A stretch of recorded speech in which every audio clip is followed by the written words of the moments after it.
مذكورة في القرآن 5 مرات، وربنا سبحانه وتعالى قال ادخلوا مصر ان شاء الله آمنين.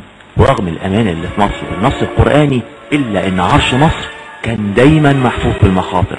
وهنحاول نتعرف على النهايات المأساوية لمجموعة من أشهر من تولوا حكم مصر.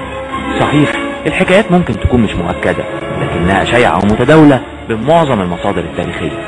أخناتون أول من نادى بالتوحيد مات في الثلاثينات من عمره في مؤامرة دبرها كهنة آمون.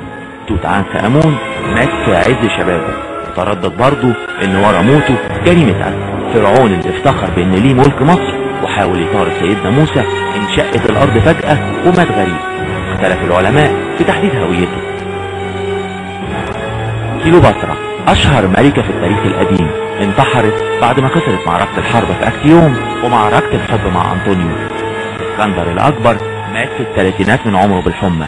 الحاكم بامر الله خرج في جولة ليلية على حماره، رجع الحمار واختفى الحاكم بأمر الله، ولحد دلوقتي ما ظهرتلوش جثة.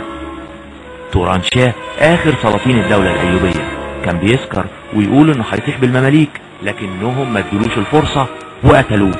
عز الدين أيبك قتلته شجرة الدر لما فكر يتجوز عليها.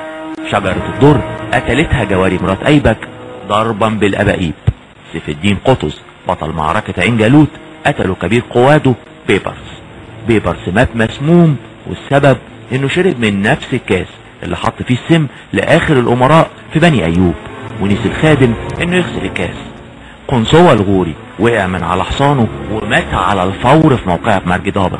طومانباي اخر سلاطين المماليك عدم السلطان العثماني سليم الاول على باب زويلة. علي بيك الكبير اول من حاول الاستقلال بمصر مات بعد اصابته في معركة مع كبير قواده محمد ابو الدهب. محمد علي بني مصر الحديثة خرف في اواخر ايامه. الخديوي عباس الاول قتلوا 2 من غلمان القصر. الخديوي اسماعيل واللي طور مصر نفى الانجليز والفرنسيين لايطاليا. الخديوي عباس حلمي استغل الانجليز سفروا للاستانة وخلعوه. الملك فاروق اتنازل عن العرش لابنه وخرج مطرود من مصر. الملك احمد فؤاد استمر اسميا بس في الحكم مدة اقل من السنة، والمصادفة ان الاربعة رحلوا عن مصر على متن نفس الباخرة وهي المحروسة. محمد نجيب تنحى مجبرا عن الرئاسة. جمال عبد الناصر مات معنويا بعد هزيمة يونيو عام 67 وتردد انه مات بالسم.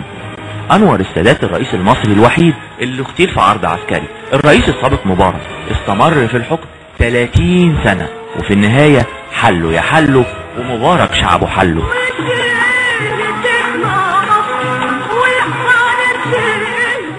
وبعد كل اللي قلناه لسه حد ليه شوق في حكم مصر؟